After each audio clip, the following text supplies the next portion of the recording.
जय श्री कृष्ण। मार्गशीर्ष अमावस्या तिथि को पितरों का नियमित रूप से श्राद्ध किया जाता है। कहा जाता है कि इस दिन पूजा और व्रत रखने से पितर प्रसन्न होते हैं। मार्गशीर्ष अमावस्या के दिन व्रत करने से कुंडली का दोष दूर हो जाता है। इस दिन गंगा स्नान किया जाता है। ऐसी मान्यता है कि सतयुग में देवताओं ने मार्गशीर्ष महीने की पहली तिथि को ही वर्ष की शुरुआत की थी।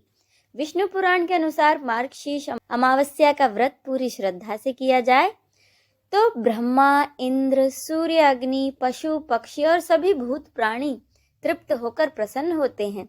जिन व्यक्तियों की कुंडली में संतान का योग नहीं बनता, वह लोग मार्गशीर्ष अमावस्या का व्रत करके संतान की प्राप्ति कर सकते हैं।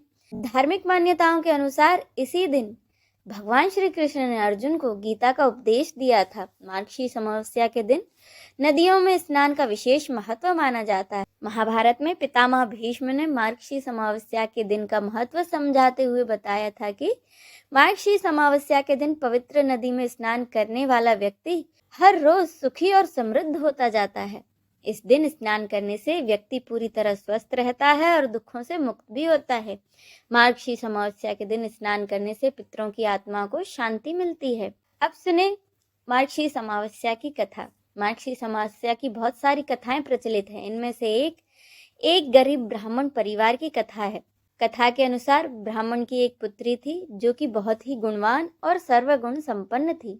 जब ब्राह्मण की पुत्री विवाह योग्य हुई तो ब्राह्मण ने अपनी पुत्री के लिए वर खोजना शुरू कर दिया ताकि वह अपनी पुत्री के योग्य वर ढूंढ सके, परंतु गरीबी के कारण विवाह की बात नहीं बन पाती थी। एक दिन उस ब्राह्मण के घर कुछ साधु आए। वह ब्राह्मण की पुत्री का सेवा भाव देखकर बड़े प्रसन्न हुए। साधुओं ने पुत्री को दीर्घायु होने का आशीर्वाद दिया। ब्राह्मण के पूछने पर साधुओं ने कन्या के हाथ में शादी की रेखा ना होने की बात बताई। ब्राह्मण ने साधुओं से इसका उपाय पूछा। तब एक साधु ने बताया कि पड़ोस के गांव में सोना नाम की एक धोबन रहती है। यदि वह धोबन तुम्हारी कन्या की मांग में अपनी मांग का सिंदूर लगा दे तो संभव है कि इसकी शादी हो जाए। साधु देवता की बात सुनकर कन्या ने धोबन की सेवा करने का प्रण मन में ही कर लिया। अगले दिन से ब्राह्मण की पुत्री रोज सुबह जल्दी उठकर धोबन के घर का सारा काम कर आ जाती। एक दिन धोबन ने अपनी बहू से कहा कि बहू, तू कितनी अच्छी है, घर का सारा काम कर लेती है। तब बहू ने कहा कि वह तो सोती रहती है। इस पर दोनों सास बहू हैरान हो गईं कि अगर ये सोती है तो घर का काम कौन कर जाता है। अगले दिन वे दोनों सुबह जल्दी उठकर प्रतीक्षा करने लगी। तभी दोनों ने देखा कि एक कन्या आती है और घर का सारा काम करके चली जाती है। तब धोबन ने एक दिन कन्या से इसका कारण पूछा तो कन्या सोना धोबन के पैरों में गिर पड़ी। कन्या ने सोना धोबन को अपना सारा दुख सुनाया। कन्या की बात सुनकर धोबन उसको अपने मांग का सिंदूर देने के लिए तैयार हो गई। अगले दिन मार्गशीर्ष अमावस्या थी।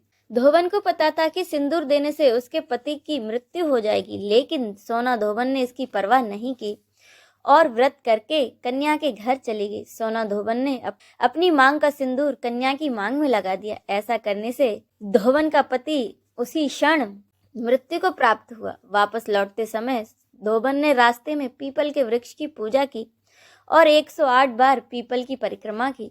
जब सोना धोबन घर पहुंची तो उसने देखा कि उसका पति तो स्वस्थ है।